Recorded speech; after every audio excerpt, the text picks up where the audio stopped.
Hartlike goeiemôre, dit is maandagoggend vandag is die 20ste Julie, die jaar 2026. My naam is Dani Gerber, opgewonde om weer saam met jou te kan kuier rondom God se woord. En vandag gaan ons 'n bietjie gesels oor niks gebeur maar net nie. Alles wat gebeur, gebeur met 'n rede, dis 'n doel. Baie kere sê ons, ja, daar het goeders op my pad gekom en dit het my net nie goed gesind gewees nie. Jy sê dat niks gebeur om net op dowe neute nie, want later in die tyd gaan die Here laat jy dit gebruik wat met jou gebeur het, om iemand anders op te lig, te bemoedig. So niks wat jy deurgaan is verniet nie. En nou verstaan dit nie altyd nie, ek meen dit is nie altyd verstaanbaar, hoekom dinge met my moet gebeur nie, maar op 'n later stadium dan besef 'n ou, want dit is om iemand anders te kan help op die pad.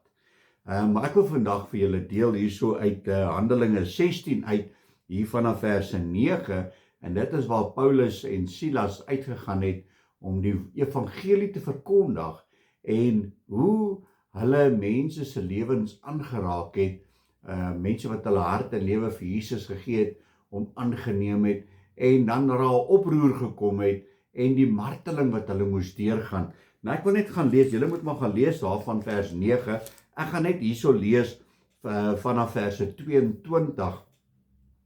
Hy sê so, en toe die manne is nou opgevlam teen Paulus en Silas, en hulle wil nou sommer skade aandoen, en hy sê in verse 22, en die skare het saam teen hulle opgestaan, en die regters het hulle klere laat afskeer en bevel gegee om hulle met stokke te slaan. En nou kan ou vra, maar hoekom? Ek weet, al wat ons doen is ons verkondig net die evangelie van Jesus Christus. Ons kom in liefde en julle slaan ons met stokke. Hy sê in verse 23, en toe hulle al baie slaag gegee het, het hulle in die gevangenis gewerp en die tronkbewaarder bevel gegee om hulle sorgvuldig te bewaak.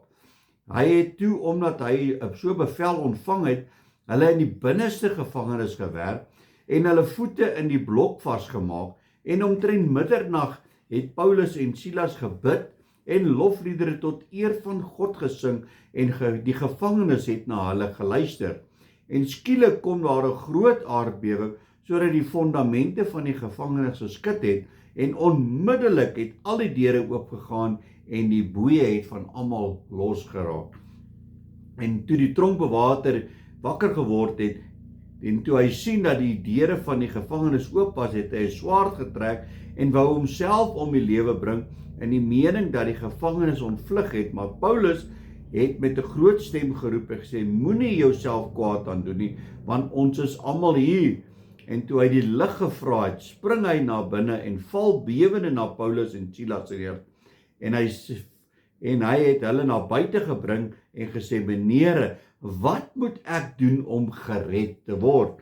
En hulle sê vir hom, glo in die Here Jesus Christus en jy sal gered word, jy en jou huisgesin.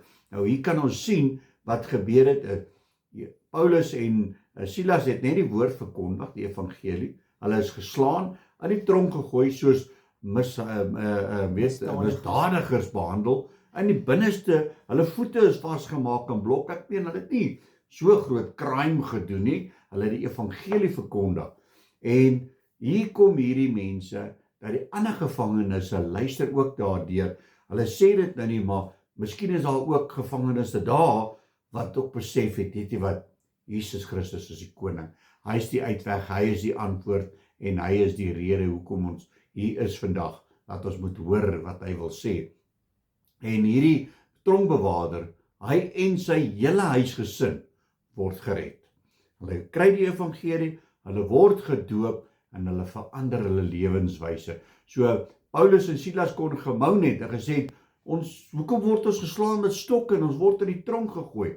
Maar dit wat met hulle gebeur het gegee dat die hele huisgesin gered geword het, en hulle hart vir Jesus gegee. So ek wil vir jou sê, God laat alles ten goeie meewerk vir die wat hom liefhet.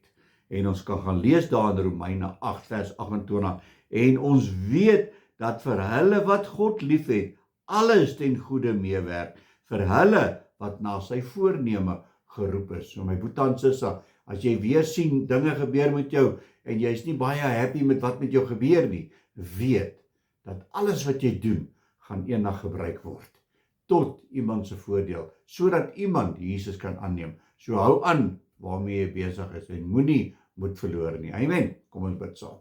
Halleluja, Abba Vader, Here, baie dankie vir die woord. Here, dankie vir u bemoediging, Here, dat ons weet, Here, alles wat ons doen, sal ons doen tot guns en eer van u heilige naam. Here, want eendag sal ons besef, dat dit wat ons deurgemaak het, daar was 'n doel en 'n rede daarvoor gewees.